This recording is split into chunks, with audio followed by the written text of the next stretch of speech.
Michelle has shown impressive dedication to furthering her own knowledge about the Holocaust and just an outstanding level of engagement with MCHE programming, professional development sustained over many years. She comes from a school that developed a really holistic team teaching approach to their Holocaust unit, and they made a commitment to ensuring that every 8th grader that goes through their building receives this education. Without fail, every 8th grader coming out of Harmony Middle School has had this education, including completion of an in-depth research project in the form of a White Rose project.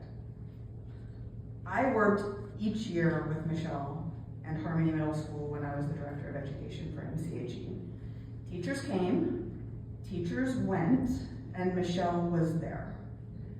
She was the bedrock on which they built their Holocaust program and have sustained their excellence over all of these years. It's truly a testament to you and your passion and just the endless hours that you put into making this happen for your students.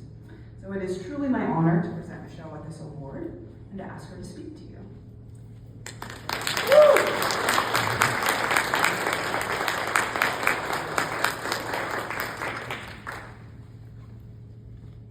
Thank you so much. I am truly humbled and honored by the kind words of Jessica Rockfold, and thank you, Dr. Scully Klein.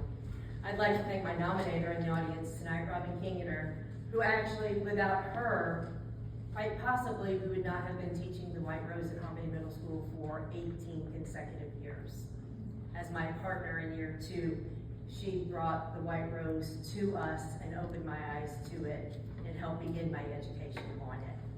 I'd also like to thank my husband, my very supportive husband, filming right now. Without him, obviously, I could not spend those countless hours. And my amazing partner, Rob Sanders, who's taking time out from his evening to be here as well. And I am so very proud of Preston and all the other thousands of students who have walked the halls of Harmony Middle School and completed this very, very difficult, rigorous essay.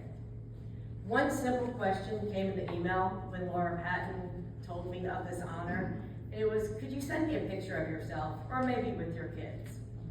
And I tell you, that's such a simple request, you would think. It sent me down memory lane of 18 years of working on the White Rose essay and being in partnership with the Midwest Center for Holocaust Education. All the way back to taking a field trip, I found a picture of a student, Nick Baker. We were here on a field trip learning that Curious George escaped the Holocaust because his creators rode their bikes across France. And that was one of the first interactions I had. Then, and I'm so sorry she's not here, Sonia Gallett's daughter came and spoke as a second-generation Holocaust survivor to our students. And then, my students were honored by reading their reflections at Yom HaShoah in 2014. Right after the tragedy a week prior of anti-Semitism in our very backyard. And I will never forget how moved my students and I were at that ceremony. We have had finalists and winners over the years, over 18 years, and I will tell you that whenever I speak to these children later, they tell me the one thing that they remember and cherish from their 8th grade year is the White Rose essay and learning about the Holocaust and the actions that they've taken in the community, knowing that they are the ones now that we rest upon to make a difference in our world. Our school is very diverse. At Harmony Middle School, our kids sit side by side. Every religion is represented in our hallways. They learn to work with each other. They learn that our differences, once uncovered and explained, can be those binding roads that bring us together. And they take that forward in their lives.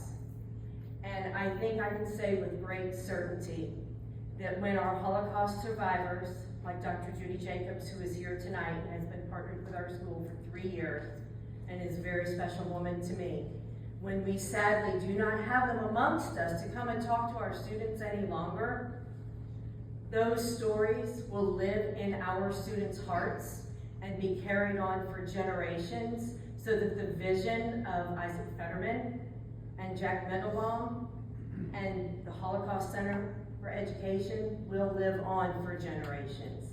So I just want to thank you very much, and thank you for this honor.